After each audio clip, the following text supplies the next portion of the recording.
Baik, Assalamualaikum warahmatullahi wabarakatuh. Muhammad Rafli Haikal, gaya bahasa sindiran dalam novel O karya Eka Kurniawan. Yang pertama, data ya. Saya di sini menggarisbawahi bahasa sindiran. Saya berharap Rafli sudah membaca novelnya dan sudah banyak menemukan data bahasa sindiran di dalam novel itu. Mengapa saya ingatkan ulang? Kalau datanya sedikit, nanti skripsinya tidak terlalu dalam, tidak terlalu tebal mungkin ya, sehingga tidak maksimal nanti ya. Mungkin Rafli sudah mulai bisa melakukan observasi ya, berapa banyak data yang bisa ditemukan terkait gaya bahasa sindiran ini, begitu ya. Kalau tidak terlalu banyak, maka ada baiknya mencari topik lain. Boleh tetap novel O karena saya sudah membaca Pak, novelnya sudah paham luar dalam, tapi dicari sudut pandang apa yang menarik dan datanya itu banyak di dalam novel O, begitu ya. Kemudian latar belakang, cara penulisan ya, cara penulisan kutipan Rafli harus lebih hati-hati, dicek lagi panduannya begitu ya, supaya konsisten dan sesuai dengan panduan begitu ya. Agak berbeda-beda dan penulisannya termasuk di sini misalnya antar individu masih terpisah ya, harusnya antar kan tidak terpisah dengan kata yang ada di depannya. Kemudian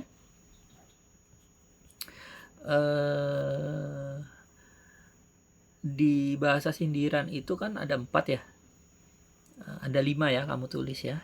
Kamu memilih 4: ironi, sinisme, sarkas, eudo, satir. Namun hanya mengambil 4, tidak mengambil satir. Nah, seandainya kamu menemukan ada satir di dalam novel itu, mengapa tidak kamu masukkan? Ya, bahkan satir itu kan uraian panjang, artinya bisa dianalisis dengan lebih dalam karena sifatnya yang paragraf itu, tidak potongan-potongan. Ya, malah lebih bagus ya. Jadi saya menyarankan diambil penuh ya, tidak perlu satirnya dihilangkan kalau ada satirnya ya. Kalau tidak ada, alasanmu ya bukan ini. Alasan saya tidak memasukkan satir ya karena memang tidak ada di dalam novel itu misalnya ya. Selanjutkan,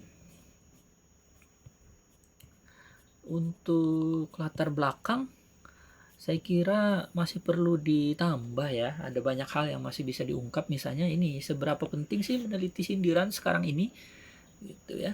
Sindiran langsung atau tidak langsung ini seperti apa bentuknya, apa efeknya kalau kita meneliti sindiran begitu ya. Harus dijelaskan di dalam latar belakangnya sehingga orang teryakinkan bahwa penelitian gaya bahasa sindiran ini masih relevan, masih menarik untuk dilakukan ya. Selanjutnya, menuliskan rumusan masalah ini perlu disederhanakan saja ya, berdasarkan gak usah berdasarkan latar belakang masalah di atas, maka gak usah pakai didapati. Maka rumusan masalah penelitian ini adalah mungkin adalah atau yaitu, gak usah pakai titik 2 gitu kan, cuma 1. Bagaimanakah gaya bahasa sindiran yang terdapat dalam novel O karya Kurniawan gitu ya. Harus diperhatikan lagi penulisannya. Manfaat sudah mulai ada isinya, penegasan istilah sudah benar. Nah, ini baru segini ya, dilanjutkan Rafli ya sambil dipikirkan dan dikonsultasikan juga dengan pembimbing yang satunya sehingga ada masukan-masukan apakah tetap dengan gaya bahasa sindiran atau mengganti dengan topik lain begitu ya. Meskipun tadi saya sarankan novelnya tetap karena memang sudah memahami novel itu dan membaca novel itu. Itu saja mungkin untuk Rafli untuk awalnya. Semoga semangat untuk merevisi. Saya akhiri. Wassalamualaikum warahmatullahi wabarakatuh.